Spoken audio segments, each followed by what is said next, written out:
Vážená koalícia, nič viac necharakterizuje vaše pohŕdanie občanmi Slovenska ako rozpočet, ktorý idete práve schváliť.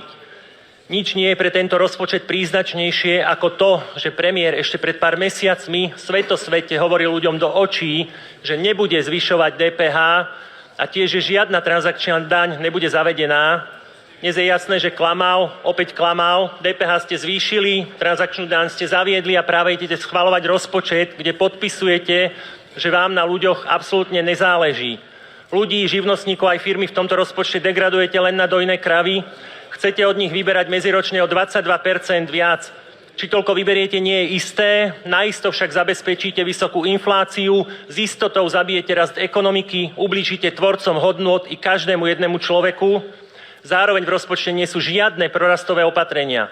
Minister financií hovorí o ambicióznej konsolidácii a tie jeho ambície znamenali v realite jediné: zvýšil existujúce dane, vytvoril nové dane, zvýšil odvody, zvýšil poplatky. Štát na sebe však vôbec nešetrí, práve naopak, štát ide míňať ešte viac, výdavky štátu zásadne rastú. Idete prijať rozpočet zdražovania, rozpočet stagnácie, rozpočet zaostávania Slovenska. Vážená koalícia, zamyslite sa, či sa pod toto všetko chcete podpísať. Strana SAS bude hlasovať proti. Ďakujem pekne.